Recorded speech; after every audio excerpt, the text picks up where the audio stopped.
There were 5,000 men, right? Not counting women and children. So let us say there were 12,000 people there. That's a whole lot of people. Many, many, many people. Up on the mountain, sitting on the grass. They were all hungry, cranky, all right? Because the day was late. Hungry. Some men turn ugly when they are hungry. So here comes the bread of life. As Mark pointed out, distributing bread. Okay? Now, you have to imagine this process, all right? So the little boy, like Mark says, could be James there, giving the bread, the 5 loaves, all right? So the little boy didn't give the 5 loaves to the disciples or to the crowd. He gave it to Jesus, all right? Very simple. Because Jesus is more than enough. Jesus is sufficient. Nobody else is sufficient. If you give it to the people will just eat the 5 loaves. And how about the 11,999 people left? Because 5 small loaves is good for 1 man, 1 person. The rest of the people will eat nothing. But in Jesus' hands, who is more than sufficient, look what happened. And when they meaning who? All those people, right? Men, women, children. Did they just eat a little bit?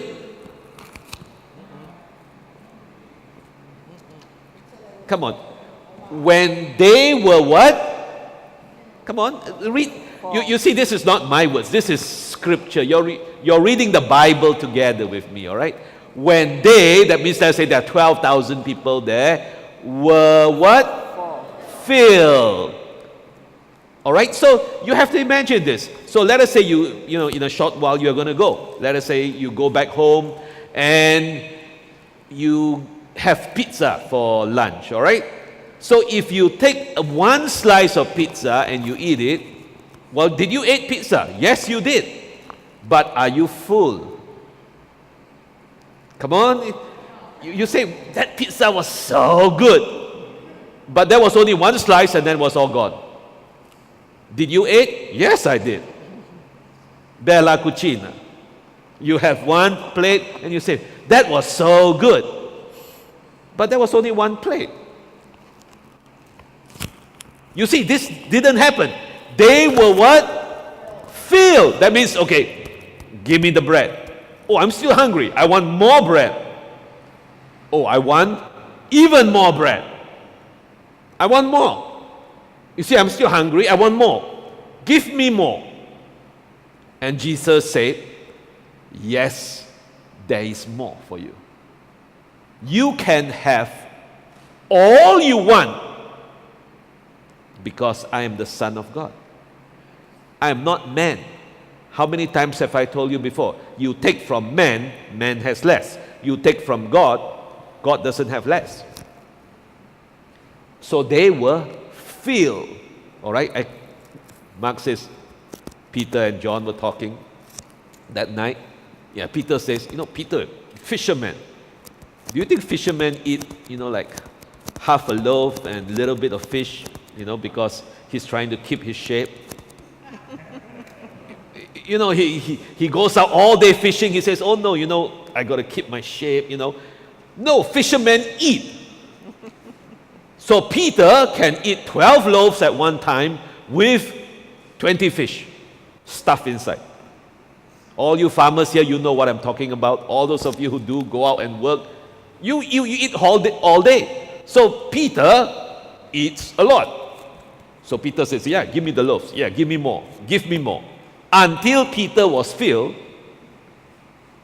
and everybody else was filled. And then, because Jesus is more than sufficient, now there are leftovers. It wasn't that there are leftovers because you didn't eat your fill. You ate everything. And then because Jesus is more than sufficient, there's now leftovers. The sufficiency of Jesus.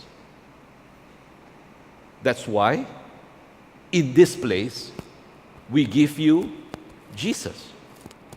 If we give you any other thing, all right, Jeff, if we give you any other thing, it is not sufficient.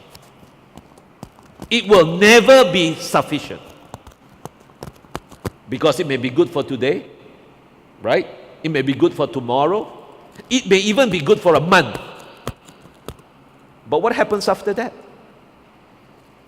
You see, there's only leftovers after you feed on Jesus.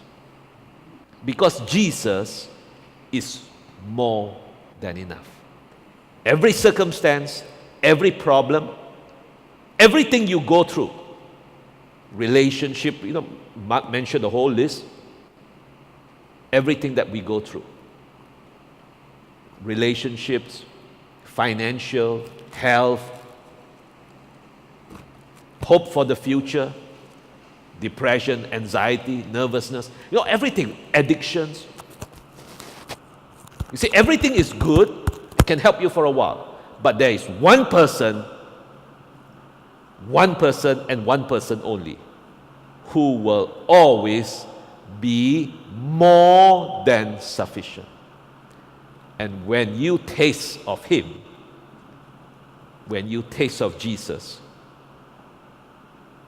eat as much as possible, because He is the meat. Remember, in another part of the Bible, He says, I'm the meat of life. I'm meat. I'm the meat. You want me. You want to eat of me. I'm the bread. I'm the water. I'm the living water. Then you will see everything in your life changing. Addictions, you look at your addiction, you say, yeah, once you had me, but not anymore, because now I belong to Jesus. Jesus, more than sufficient to overcome this addiction, more than sufficient to overcome my relationship problems, more than sufficient to overcome my financial problems, more than sufficient to overcome any depression that I have. Yes, I suffer from that. Yes, I go through that. Yes, and you will tell yourself that. But Jesus is more than sufficient to overcome that problem which I'm facing, that challenge which I'm facing, that thing which gets me down at night. Jesus is still the only person who will more than overcome that problem, that darkness, that thing in your life which you say, oh, it's impossible, I cannot go on, as Mark says. Of course you can go on when Jesus is there with you. Without Jesus, what hope is there? Who is going to be there with you alone at night? You can be married, unmarried, doesn't matter. But when Jesus is there with you, you say, yes, this is just a temporary problem. I got a permanent solution. No, not suicide. His name is Jesus.